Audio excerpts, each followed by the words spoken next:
Action.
Assalamu alaikum.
Assalamu alaikum warahmatullah. Good morning to all.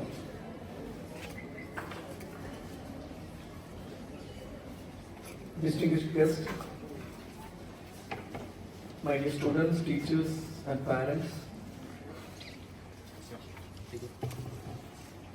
with great pleasure I'm standing in front of you to welcome the esteemed guest of the day, Ms. Mariam Jumana, a passionate aviator, and she having the student pilot license and a great inspiration for all. And today we have Dr. Abdul Salam Silvani, the director of the Iskola School, Malappuram, and the great parents of Mariam Jumana, and our management committee members and other guests.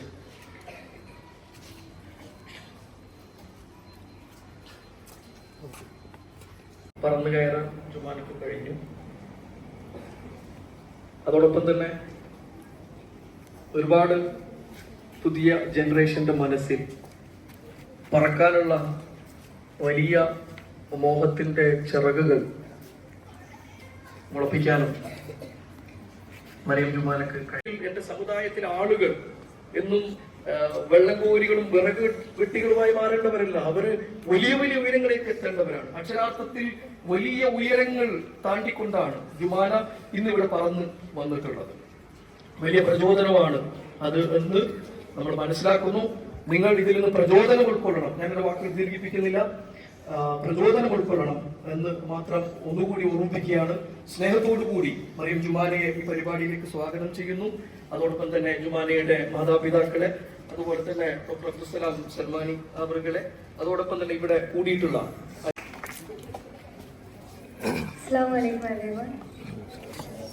എല്ലാവർക്കും സുഖല്ലേ?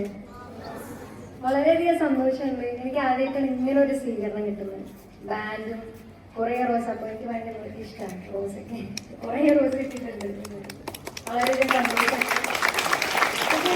എനിക്ക് ചെറിയൊരു സങ്കടമുണ്ട്. നിങ്ങൾക്ക് ബുദ്ധിമുട്ടില്ലേ വെയിലത്തൊക്കെ?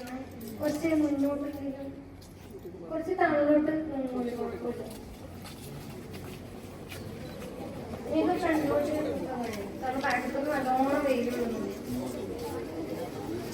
ഈ വെയിലൊക്കെ കൊണ്ടാൽ നിങ്ങൾ ആകെ ക്ഷീണിക്കും. അപ്പം ഞാൻ പറഞ്ഞ പിന്നെ ഇത് പെട്ടെന്ന് കഴിഞ്ഞു പോയാലോ എന്ന് എനിക്കൊരു ഇതുണ്ടാവും മനസ്സിൽ. ഞാൻ പറയുന്നത് മനസ്സിലാവുന്നില്ലേ? കുറച്ചുകൂടി ഫ്രണ്ടിൽ ഉണ്ടായിരുന്നു, അല്ലെങ്കിൽ ബാക്കപ്പ് ഒരു മണി കൂടി. ഓക്കെ ആണോ? ഓക്കെ. നല്ല സന്തോഷമുണ്ട് ഈ ഒരു വേദിയിൽ ICT ഇംഗ്ലീഷ് സ്കൂൾ പഠന ഇവിടെ എത്തിച്ചേർന്നതിൽ. ക്ഷണിച്ചതിൽ പ്രിൻസിപ്പളിനും ഈ PTA അംഗങ്ങൾക്കും എല്ലാവർക്കും നന്ദി. പിന്നെ എനിക്കെന്ത് പറയാൻ, ആർക്കൊക്കെ ഇവിടെ പല പല ആഗ്രഹങ്ങൾ ഉണ്ടാവും അല്ലെ? ഡോക്ടർ ആവണം, എഞ്ചിനീയർ ആവണം, പൈലറ്റ് ആവണം എന്നൊക്കെ. എന്റെ ആഗ്രഹം ആർക്കെങ്കിലും ഉണ്ടോ?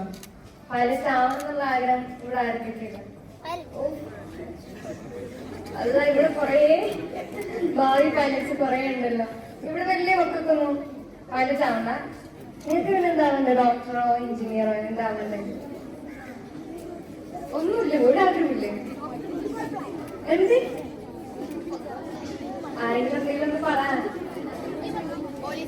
പോലീസോ? ഡോക്ടറോ? എല്ലാവർക്കും ആവാൻ സാധിക്കട്ടെ. പിന്നെ ആഗ്രഹങ്ങളില്ലാത്ത കുറെ കുട്ടികളുണ്ടാവും. പിന്നെ എന്താണെന്ന് പറയാൻ നമ്മൾ ആഗ്രഹം ഇങ്ങനെ മാറിക്കൊണ്ടിരിക്കും. അത് എനിക്കുള്ളൊരു സ്വഭാവം ആയിരുന്നു. എനിക്ക് 10ാം ക്ലാസ്സിൽ ഈ ഒരു പൈലറ്റ് ആവണമെന്ന് ആഗ്രഹം തുടങ്ങിയത്. അതിന് മുന്നേ വേറെ പല ആഗ്രഹങ്ങളായിരുന്നു. പിന്നെ ഞാൻ ഇങ്ങനെ ഫൈൻഡ് ചെയ്യും, ഞാൻ എന്ത് ജോലി എടുക്കുക, എനിക്ക് കണ്ടെത്താൻ പറ്റുന്നില്ല. ഞാനിപ്പോ എന്താവുക? ഇവിടെ ചിലവരുണ്ടാവും, ഞാനിപ്പോ എന്താ ഭാവിയിലാവുക, +2 കഴിഞ്ഞിട്ട് എന്താ എടുക്കുക എന്നൊക്കെ. അപ്പം അവരോട് പറയാനുള്ളത്, ആഗ്രഹങ്ങളൊക്കെ ആ ഒരു ടൈമിലാവുമ്പോൾ, നമ്മള് പെർട്ടിക്കുലർ ടൈം ആകുമ്പോൾ നമുക്ക് ആഗ്രഹങ്ങൾ ഓട്ടോമാറ്റിക് വന്നോളും. ഓക്കെ. അപ്പൊ നമ്മൾ ആകാശത്തോളം സ്വപ്നം കാണും. ഞാൻ ആകാശത്തോളം സ്വപ്നം കാണുന്നു. ഞാൻ ചെറിയ കാര്യങ്ങളൊന്നും അല്ല സ്വപ്നം കാണും, വലിയ വലിയ കാര്യങ്ങൾ ഞാൻ സ്വപ്നം കാണും. എന്നിട്ട് അതായത് നിറവേറോ ഇല്ലേന്ന് എനിക്ക് ഉറപ്പില്ല. അപ്പൊ ഞാൻ 10th പഠിക്കുമ്പോൾ ഞാൻ പാരന്റ്സിനോട് പറഞ്ഞു, എനിക്ക് പൈലറ്റ് ആവണം എന്നുണ്ട്. എക്സ്പെൻസീവ് ആണ്, എനിക്കറിയാലോ. അത്യാവശ്യം ലക്ഷങ്ങൾ മുടക്കി ആവേണ്ട ഒരു കാര്യമാണ് പൈലറ്റ് എന്ന് പറയുന്നത്. അത് മാത്രം പോരാ, പൈസ മാത്രം ഉണ്ടായിട്ട് കാര്യമില്ല, അത്യാവശ്യം നല്ല പഠിക്കാനുണ്ട്.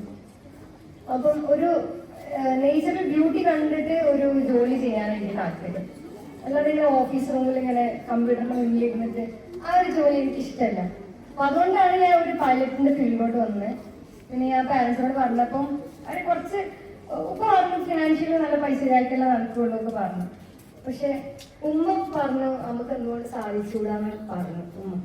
അപ്പൊ പിന്നെ സപ്പോർട്ടീവായി. അത് പറഞ്ഞു +1 +2 കഴിയട്ടെ, അതിന്റെ മാർക്ക് അനുസരിച്ച് നമുക്ക് നോക്കാന്ന് പറഞ്ഞു.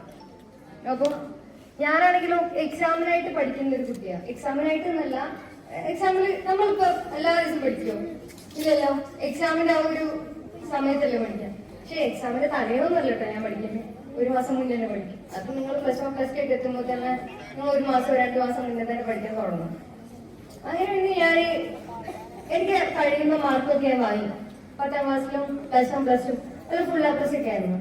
അപ്പൊ എനിക്ക് കഴിയുന്ന മാർക്ക് ഞാൻ വാങ്ങിച്ചു കൊടുത്തു. അപ്പൊ പാരന്റ്സ് പറഞ്ഞു, നമുക്ക് ഇതന്നെ നോക്കാം പറഞ്ഞു. അപ്പൊ എനിക്ക് അപ്പോഴും ഡൗട്ടായിരുന്നു. +2 കഴിഞ്ഞ ശേഷം ഞാൻ കോഴിക്കോട് ഒരു തിയറി അക്കാദമി ജോയിൻ ചെയ്തു. നമുക്ക് 6 സബ്ജക്ട്സോളം ഉണ്ട് എഴുതാൻ. അപ്പൊ ആ സബ്ജക്ട്സ് പഠിക്കാനും വേണ്ടിയിട്ട് തിയറി അക്കാദമി ജോയിൻ ചെയ്തു. അപ്പോഴും എനിക്ക് ഡൗട്ടാണ്, ഇതിലോട്ട് എത്തിച്ചേർന്നിട്ട് എനിക്ക് ഡൗട്ടാണ്, ഞാൻ പറയില്ല എന്നൊക്കെ. പിന്നെ 6 മന്ത് തിയറിക്ക് ശേഷം പിന്നെ എക്സാം ഒക്കെ ക്ലിയർ ചെയ്തു. പിന്നെ ഫ്ലൈയിങ് സ്കൂളിൽ ജോയിൻ ചെയ്തപ്പം ഞാനും ഉമ്മയും മാത്രമേ പോയത്. അതാണ് ഞാൻ മഹാരാഷ്ട്രയിൽ അപ്പൊ ഫ്ലൈ ചെയ്യുന്നത്. അപ്പൊ ഞങ്ങൾക്ക് മധ്യപ്രദേശിലും ഉണ്ട് ഫ്ലൈയിങ്, മഹാരാഷ്ട്രയിലും ഉണ്ട്. അപ്പം ഈ എക്സാംസ് കാര്യങ്ങളൊക്കെ മധ്യപ്രദേശിലാണ് നടക്കുക. ഞാനും ഉമ്മയും മാത്രമാണ് പോകുന്നത്. ആദ്യമായിട്ട് ഇങ്ങനെ പുറത്തു പോകുന്നത്. അതും ഞങ്ങൾ രണ്ടാളും മാത്രം. അപ്പൊ ഞാനൊരു ഗവൺമെന്റ് സ്കൂളിൽ പഠിച്ചൊരു കുട്ടിയാണ്. ചെറുപ്പത്തെ ഫസ്റ്റ് സ്റ്റാൻഡേർഡ് മുതൽ 12th വരെ ഗവൺമെന്റ് സ്കൂളിൽ പഠിച്ചതാണ്. അതിൽ ഞാൻ ഇവിടെ കാസർഗോഡ് കാഞ്ഞങ്ങാടില് 3ാം ക്ലാസ് 4ാം ക്ലാസ് പഠിച്ചിട്ടുണ്ട്. ഇവിടുത്തെ ഭാഷയൊക്കെ മറന്നുപോയിട്ടുണ്ട്. ഞാൻ കുറെ നാളായി ഉമ്മാനോടും ഉപ്പാനോടും പറയുന്നത് കാസർഗോഡ് പോവില്ലേ എന്നൊക്കെ പറയുന്നു. കാരണം ഞാൻ അന്ന് വന്നതാണ് 3ാം ക്ലാസ് 4ാം ക്ലാസ് പഠിക്കുന്നത്. ഇപ്പം 8ഓളം വർഷമായി ഇവിടെ വന്നിട്ട്. പക്ഷെ എന്നാലും എന്റെ കൂടെ പഠിച്ച കുട്ടികളൊന്നും എനിക്കിപ്പോഴും ഓർമ്മയുണ്ട്. അത് എന്താ അറിയില്ല, ഒരു സ്പെഷ്യലായിട്ട് മേ ബി ഇങ്ങോട്ട് വന്നതുകൊണ്ടായിരിക്കാം. ബാക്കി ഒക്കെ ഞാൻ മലപ്പുറത്താണ് പഠിച്ചത്. അപ്പം ആ ക്ലാസ്സും എന്റെ ക്ലാസ് ടീച്ചർ പേരും എല്ലാം എനിക്ക് ഓർമ്മയുണ്ട്. അപ്പം ഇവിടുത്തെ കുട്ടികളൊരു സ്പെഷ്യലി എന്ന് പറയുമ്പോൾ എന്താ അറിയില്ല, ഞാൻ ഇവിടെ എത്തിച്ചേർന്നപ്പോൾ എന്താ അറിയില്ല, എനിക്കൊരു ഭയങ്കര ഹാപ്പി ആയിരുന്നു. നല്ലൊരു ഹാപ്പി മൊമെന്റ് ആയിരുന്നു ആ സ്വീകരണം ഒക്കെ. Thank you every one. പിന്നെ പ്രത്യേകിച്ചൊന്നും അങ്ങനെ പറയാനൊന്നുമില്ല.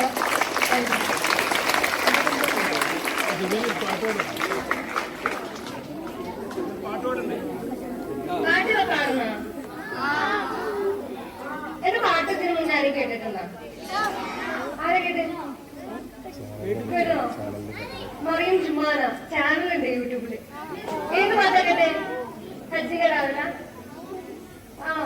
ഏത് പാട്ടാ കേട്ടെ? ഓർമ്മയില്ല? ആയിക്കോട്ടെ, ഞാൻ പോയിട്ട് പോകുമ്പോ ഞാൻ നോക്കിയുണ്ട്.